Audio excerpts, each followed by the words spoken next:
are mandate secretaries? What do they do? Who are they accountable to? And for my guest, who is the mandate secretary, Area Council Services Secretariat, what has he accomplished since he was sworn in September of last year? This is our conversation today on Dateline Abuja. And in the light of all the cases of kidnappings and murders experienced in the area councils, we try to find where the fault lines are and what the FCT authorities are doing differently. This is Dateline Abuja. Hello and welcome to Dateline Abuja. I'm Kayla Megwa. Let's kick off with a rundown of the major stories from Nigeria's presidency. It's time for our Abuja Wrap. President Bola Tinubu says his administration is committed to strengthening the local government system, as the degradation of that level of governance has contributed significantly to the inability of the country to address the security and developmental threats. The president was speaking through the Minister of Defense, Mr. Abubakar Bagudu, at a national dialogue organized by the House of Representatives.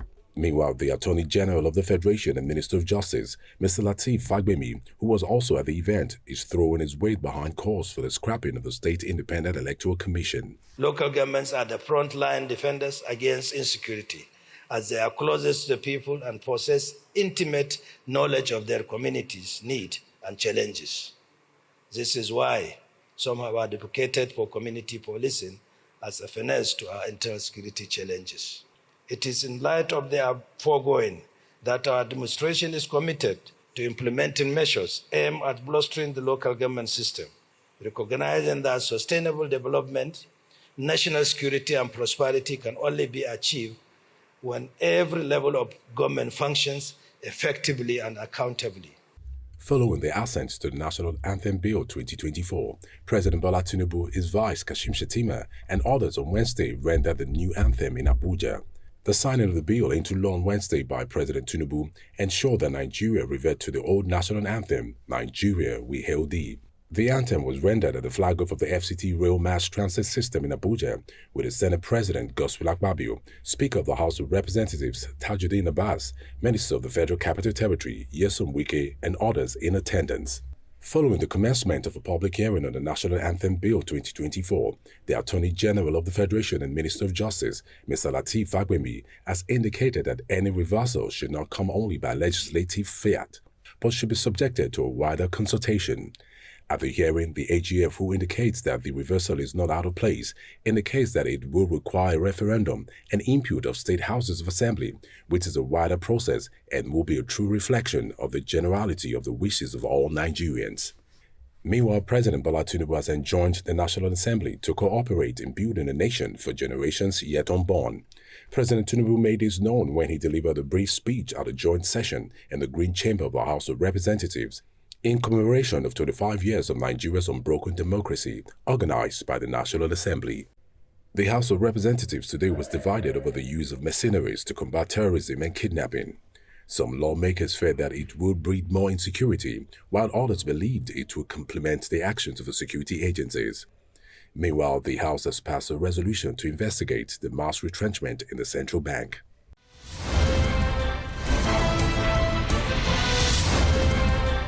Welcome back. Our conversation today is with Mr. Lawrence Bitrus, Mandate Secretary, Area Council Services Secretariat of the FCT. What this means is that he's actually in charge of all the area councils in the nation's capital, seeing to their effective running and ensuring the safety of the lives of residents. So what has he done since he came into office, and what are the challenges?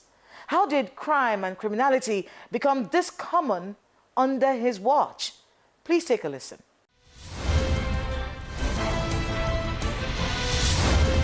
Honorable Lawrence Bitrus, welcome to Dateline Abuja. Thank you very much for having me. It's really nice to have you because a lot of people don't know about mandate secretaries. So it wasn't just you. So many of you were sworn in. How many of you altogether? We were 8 initially, but with an added one, Women Affairs, that was recently created, makes us 9. So 9 mandate secretaries. Yes, for 9 the mandates. FCT. Yes. But you're in charge of all the area councils. Yes, more like is there a hierarchy among the mandate secretaries? I wouldn't say, but if I would say an hierarchy, maybe the General Counsel, who is also Mandate Secretary of the Legal Secretariat, comes before every one of us. This is more like commissioners in states. So my own is like commissioner of local government and chieftaincy affair. But we're called mandate secretaries because we're appointed by the president, and FCT is more or less like a state, not particularly a state like they say. So the president can have ministers and still have commissioners.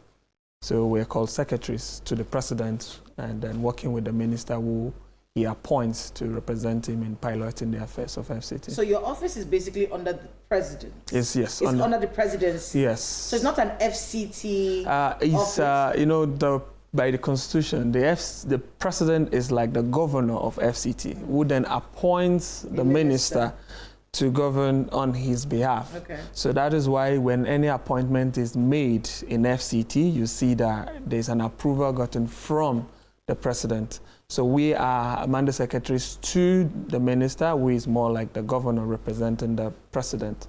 So, but the president is the one who appoints us, that approves our appointment. So Yes. let me hear a little bit about some of the achievements since you came into office. First, we have been able to conduct a needs assessment. What I mean by needs assessment, when I was appointed, I had carried out a tour across the 17 chiefdoms in FCT. And the tour was to ask and get evidence-based information from the grassroots themselves through the traditional institution. We are able to know what is the challenges that these rural communities are facing, what is the challenges the traditional institution is facing, how are the local governments treating the people in the grassroots community. So that is one of the first achievements we were able to do. We also were able to give, in times of welfare to the traditional leaders, we were able to get cars, vehicles, official vehicles to the traditional institution in FCT. And not just that, we have also mitigated in the several communal clashes in times of when you have a community and another one having issues, dispute and all that. The secretariat is able to come in and figure out what is going on and able to bring the peace around that. Issues of employment, we're able to also facilitate through the secretariat by means of providing credible data and information to the administration. We have also facilitated a couple partnership with some MDAs and together with some SDAs. I will tell you one with Smedan, where they're able to empower some grassroots entrepreneurs through their scheme. So we're able to provide them evidence of who these grassroots people are, their data and their information, they're able to make direct impact to them. And when I came in, we also had some vacant traditional stool with a lot of traditional tussle. But as I speak to you, last month, we were able to also go into those issues, resolve among them. Some had some legal issues, some were in court, some were between two ruling houses. So we're able to also come in and figure out who is the rightful person to take the position. So today I can tell you that no vacant stool in FCT and all the 17 graded chiefdom have a paramount ruler that is piloting their affairs. That's a lot of progress that's been made. Was there anyone on this seat before you came in? Oh yes, they've been. So we have had we've had mandate secretaries. Who was the mandate secretary before you? Is a brother. His name was Honorable Danso. Okay, Danso. Yeah, Danso. Okay. Yes, he was the one. But so far, I'm the youngest person that have been appointed to that seat. And what are some of the challenges you think when it comes to administering the area councils? What are some of the biggest issues that you've seen since you came into office? First, there's within the secretariat itself a lot of bureaucracy, which I feel we can be able to improve on. You know, if you want something done, there are a lot of processes that you must follow before you are able to get resources out to attend to pressing issues. There are certain procedures which I feel like if we're having an emergency for now that has to do with flood or something that we need to respond to immediately, I have to write a file. The director has to raise a file to my office, which I have to approve. That file then travels to the permanent secretary or to the minister. The minister's back to my office, to the treasury. So all of these processes go. So I feel like there's a way that this can be more effective and more proactive to serve the people, you get? And then we also have, of course, some seemingly lackadaisical attitudes from the civil servant way. They don't seem to be very motivated. Their attitude towards work is not something you want to be proud about. I think there's a lot of improvement. Have you raised there. these complaints with the minister? Oh yeah, of course. He is also saying it on several occasions. You must have also caught him talk about some of these things. But of course, it's improving now with the leadership of the minister now, and the whole charisma is a leader that wants to get things done and gets things done really fast. So everybody is catching the fire. And I see the FCT minister at a lot of town halls. Yes, yes. I see him go to the area councils and actually attend town halls and talk to the local authorities. They're charging. In fact, he even threatened a few of the traditional rulers. Yeah. I've seen him do all of that. When it comes to citizen engagement, many people in the FCT have complained. Roads are good. Roads help. But we need primary health care. Yeah.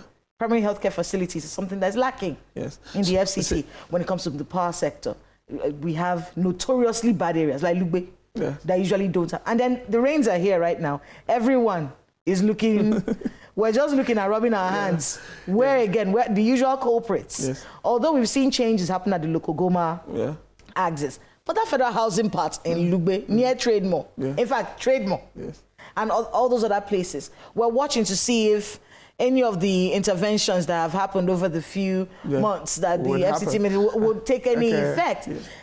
My point is, with citizen engagement, at there times when it comes across as though the FCT has a plan, there's a master plan he wants to adhere to, but there are needs of the people. Primary schools, primary health care facilities, secondary schools, these issues, universities, even the Abuja, even the university here in Abuja, are these things that should be looked at as well? Yes, because it does feel like a lot of focus is on how nice let the me roads tell you, like look. I tell you, when you take a position, you have to sit down and come up with a strategy, right? You have to decide what are the issues and what are going to be the priority. Yes, the government cannot solve every problem at a go, but we are on a track. We are attempting to solve every problem, right? To tackle all the issues. The minister also said it. He said he cannot do everything, even if he's here for 200 years. He's not going to be able to. But he promised to do his best. And what I want to tell you, basically, which is the strategy of the minister, is that if you look at the priorities, if roads does not go in there, life and property, security, issue of security will be a problem. Nobody is going to go to a primary health care when there is no road leading there. Development is not going to go to the rural areas when there is no road leading there. And let me tell you, government is trying to provide the very basic thing that can also encourage not just government alone, not just private sector, also international organizations to come, but they have to be an access to that position first. So the very first thing that is the biggest driver of development, if you agree with me, is the road. We need to be able to get to that place that we intend to take interventions to. And that is why the minister is working on, this is more like an octopus strategy. Solve the major problem first, and every other thing we follow. Go to Kuje now, go to Yangoji, go to Paiko, go to Tokulo in Buari, go to Saburi now. Because there is road moving there, people are now moving and considering to go and live in those rural areas. And when people consider that, it means you're going to see what? Infrastructure and many other things to follow. And not that we have not factored in all of this. Right now, this administration has budgeted funds for rehabilitation and construction of schools across the local government. We didn't nominate this road. It's the same local government and the traditional leader that also nominated the roads that are important, the schools that are important to them, just like they did for the roads. And we are going to do that. Primary healthcare as well. We are also tackling those issues. Issues of security. Bus terminals are being built.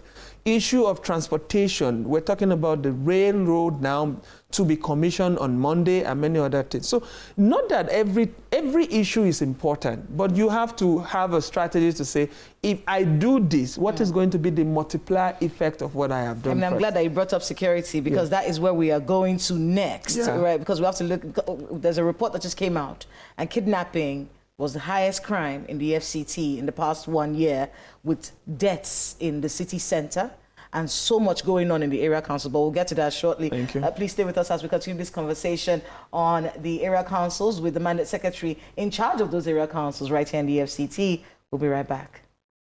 In part 2 of our conversation, Mr. Bitrus talks about the area councils and puts them center stage in our conversation.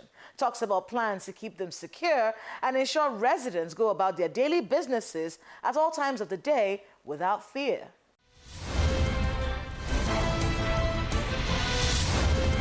Let's talk about the area councils. We'll take them one after the other, beginning with one of the most disturbed security-wise in those the area councils in the FCT, and that area council is Buhari. Okay. What happened? How did this get here? You've been talking about how you are in contact, you're constantly with local authorities, with the traditional rulers. How were these criminals able to invade the area council like Buhari? We're hearing about Dawaki now. How was this able to happen at the time when you were in office? What happened? Okay, what I would say, there is no country on planet Earth that doesn't have some level of security threat. Issue of security is a problem globally. However, what we should be more focused about is what is being done to at least curtail and reduce the threat, right? That is what should be our focus. Now, when the minister and all of us came on board, the issues was very, very alarming. And what was the first thing the minister did? He was called upon and he decided to hold town hall meeting. The town hall meeting was to go into the area councils. We visited all of them. And the essence was, what are these challenges? Where are these people coming from? What are the strategy? What do you think the government should do? We had the service chiefs were also part of this meeting, the traditional leaders, the chairman were the chief security officers of those domains. And they said, the reason for this is because we don't have A, B, and C. What is A, B, and C? The A, B, and C road. When these people attack us, before the security and vigilantes will get to them, they've already cutted away because we don't have access road. That was the first issue. 2, we don't have outpost that is close. The proximity of the police outpost and all that was another thing. 3, our vigilantes, that are the local security that are supporting us, need to be empowered. They don't have vehicles, they don't have resources, right, to be able to combat and fight these people. And then lastly, they needed to have some level of synergy with the commissioner of police and other police at the state level. And now when the minister came, he said, okay, which of these roles can you say that these people are parting from the most? Nominate these roads. We are going to construct them. That was put in there. 2, you said you don't have police outposts. Which areas do you need them? And they were able to identify. And he said, we are going to also include it in our budget, which we have done as an administration. And those outposts, the designs have been asked the Commissioner of Police to submit with the Director of Security to do that. 3, the local vigilantes need to be empowered. How? They need what? Motorcycles. The minister bought motorcycles and distributed to the vigilantes through their local government, which has also been handed over to them about 3 weeks ago. 4, synergy. The police, which is the CP, Commissioner of Police here and other security agencies said, they needed equipment, drones and many other things so that they can be able to communicate. They needed equipment, drones. They needed to set up a data center, a command center, and all of those things. They also need some barracks.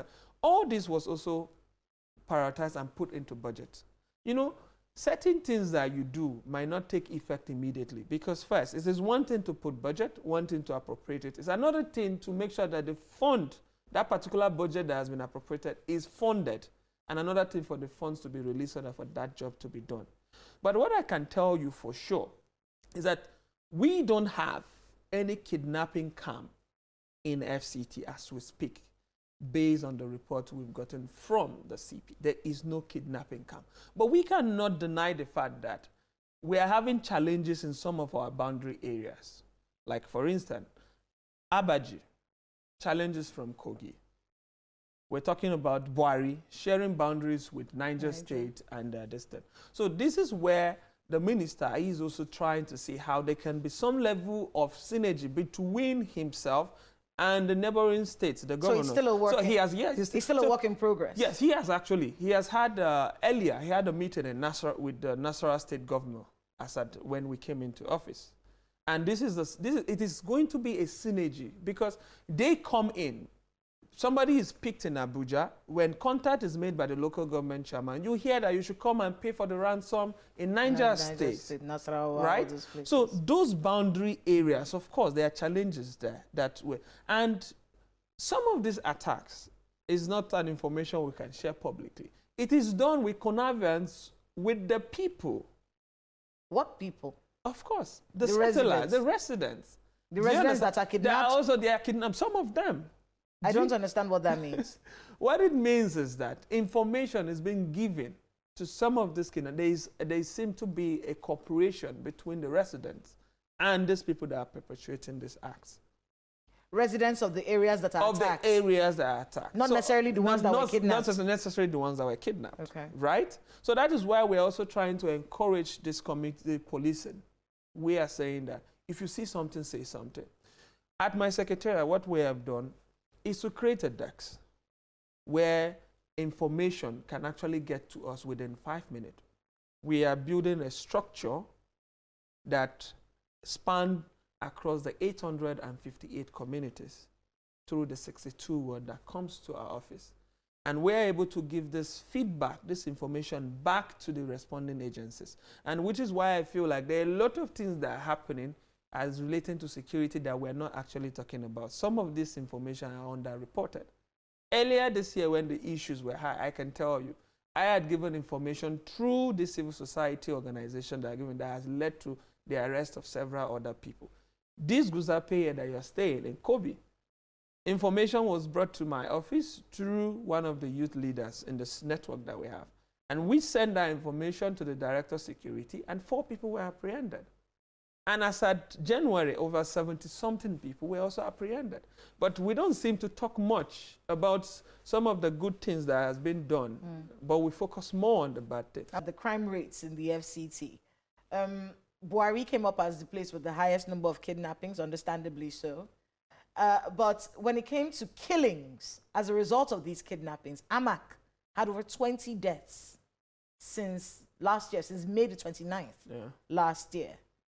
So, and then it might shock you to know that Amak seemingly is the most, should be the most secure. Should be the most secured part. Secure part. So how is it having so of course, like that said, level of killings so the reason, going on? I can't say why, but what I can tell you is that what we're putting in place and what we're trying to do to curtail this, a huge part of this killing is because maybe people enter into the wrong vehicles, because some of the reports is that they just throw them off.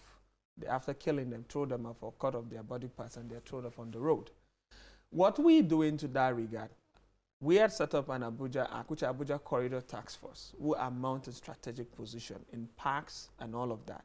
The Transport Secretary, as a then, had also done a sanitation of removing illegal parks within the city center. And we had put in this task force in those strategic positions that see something and say something to us, and we'll report back to the responding agency. And again, as part of the effort to stop some of these things, that is the reason why we're building bus terminals.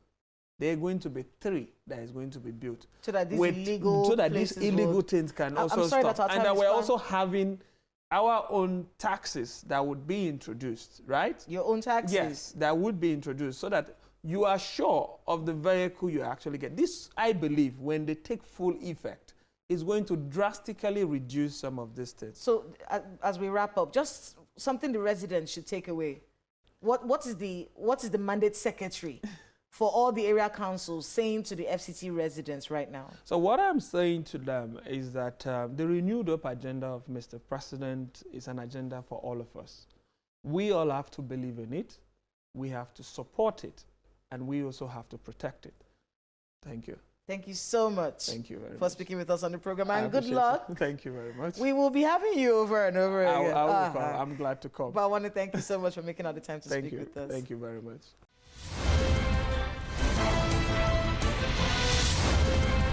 Thanks to my guest and to everyone who spoke to us today on the program.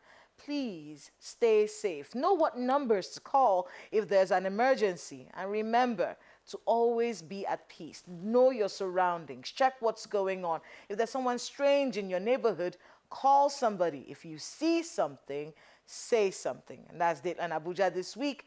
Please let us know the happenings in your neighborhood using the social media handles showing right now on your screens. Thank you so much for watching. I'm Kayla Magwa. See you next time.